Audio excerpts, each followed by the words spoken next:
during the Christmas period, many people will see friends and family that they may not have seen throughout the whole year. They could have been at university, they could have been out doing some kind of gap year, travelling, etc, etc. And now Christmas is their one chance to have a chat and just spend some quality time with the people that they know and love and that they've grown up with and all that sort of stuff.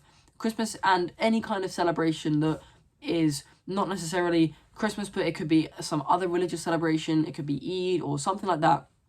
These are perfect times to have a good time with your friends and family. You don't have to use these fun and celebratory events as excuses as such to do things that you wouldn't normally do.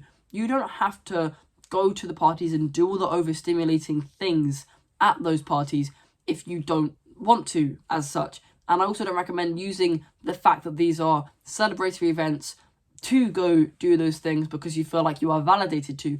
I honestly just recommend spending quality time with the family, those who unconditionally love you, and that will do you worlds and worlds of good for your mental health.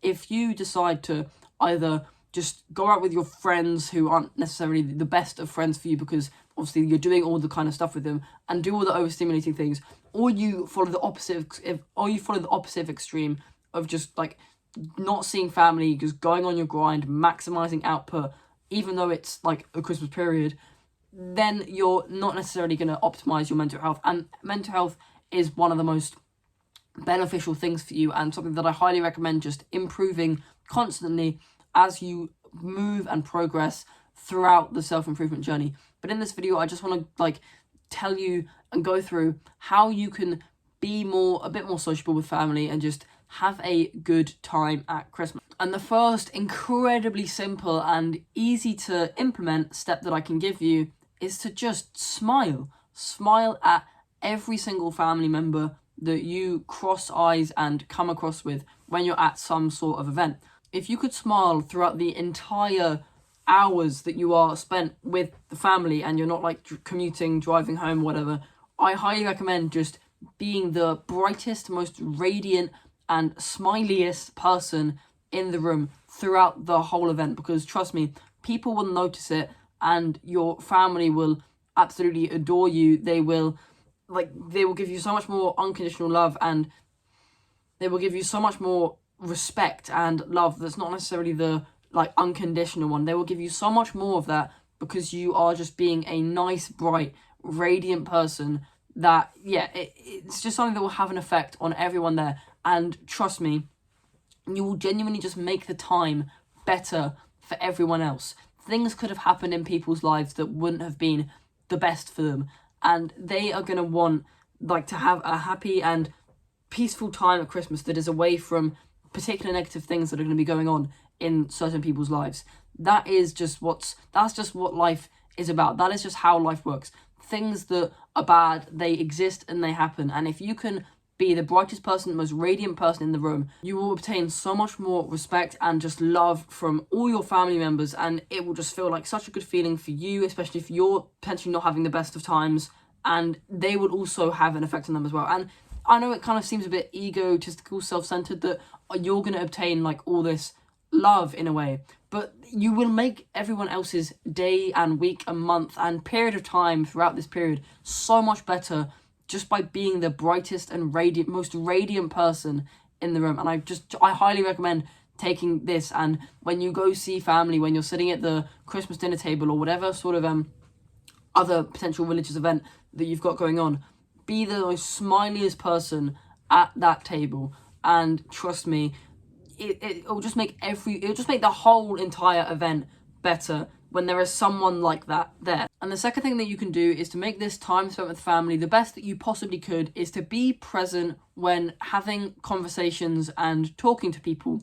Don't have your mind wandering to the thing that you're going to do when you're going to get home, to the thing that you're going to do with your next work task or whatever that you're going to do in a week's time or whatever.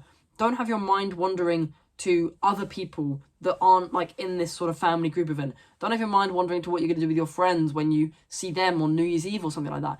Be present in the conversation with the family member or friend or like the person that you are chatting with at some kind of celebratory event. Be present with them. Hold eye contact. You don't have to stare like a ghost into their eyes, but acknowledge them and don't like zone out. Sometimes you can be looking directly at someone and you're just completely absent-minded, and while they think that you're present, it's like there is some kind of signaling to them that you're not particularly interested in what you are talking about, because your mind is off wandering elsewhere. But if you are attentive, if your eyes aren't darting all over the place, if you engage in a normal conversation with another family member or whatever, or like a group or something like that, then that would honestly be a very, very beneficial thing for you to do, because you're holding eye contact, you're actually having a genuine conversation with someone that is an interesting one that you're interested in. You talk in terms of their interests, not of your own, and you be a good listener.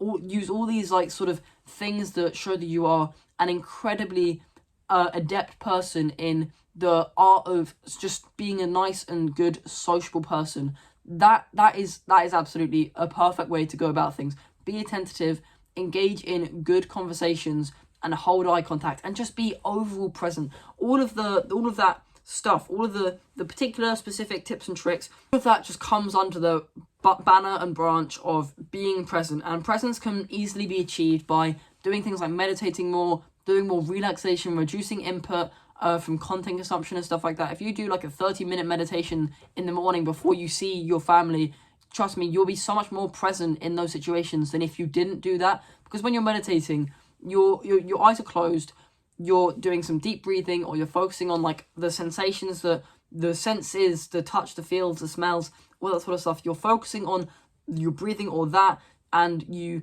like sometimes your mind will wander off to any odd thing, because obviously you're staring at nothing, so there is a high chance that is going to happen. And then when you realize that, you return back to focusing on your breathing and just sort of having that out of body experience where you're just like staring into the abyss and the void or whatever.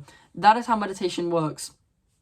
And your ability to be present just strengthens every single time you regain focus inside of your particular meditation session. And that's going to happen like probably around 10 times when you're meditating for like 30 minutes or something like that.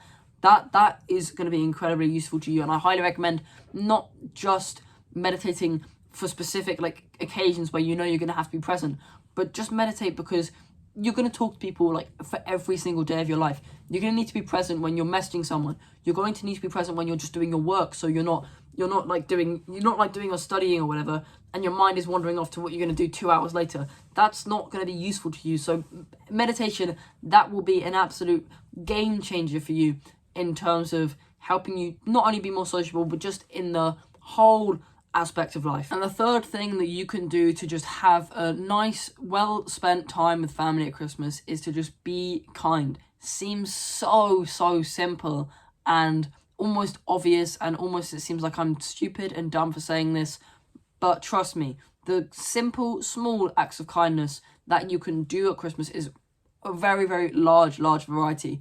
And doing those simple things will not only brighten up someone else's day, but if you feel like that it's not something that benefits you because you have that particular mindset, you will feel so good about who you are, and you will just feel so happy. It's not like you're being self-sacrificial and you're doing kind things while feeling sad inside because that's what I told you to do. You're gonna gain like some kind of feelings of just pleasantness because you helped out someone, you were kind to someone. And just having a kind demeanour, smiling, being present, obviously that's a very useful thing as well. But the more sort of action things, you're not necessarily kind. You can't deploy simple acts of kindness when you're holding eye contact and having a conversation with someone. You can't deploy simple acts of kindness when you're being radiant and smiling and sort of just having some kind of magnetic, good, vibrant energy field in a way around you. You can't sort of do the things like holding someone's chair out for someone, or just like moving out of the way, holding the door open for them. Just the simple, like normal things that are so uncommon now in modern society as we become a bit more self-centered. But trust me, even if you are a self-centered person and you don't want to do this for whatever particular reason, you do gain self-satisfaction from doing this. And as much as it will brighten up someone else's day for weeks, months, maybe even years, it will also brighten up your own day, because you will feel so good about yourself. And I don't mean that in like a weird sense, like you're arrogant and self-centered, but you will feel so happy that you did that. It's not like you're like, yes, I did something good for me, now I feel good. It's like you feel so happy that you did that. You're proud, that's the word. That's the way that I want to say this. You are proud of yourself because you did that. You have like a weak-ish smile on your face, and you're like breathing in heavily because you're like I'm very like happy that I did that. In a way, I helped out someone. And you don't even necessarily have to do that to family either. That can be to absolutely anyone. Doing a simple act of kindness that fills not only the person that you are bestowing your kindness upon, but also fills you with the most insane sense of just proudness and fulfillment that is possibly able to exist on planet Earth.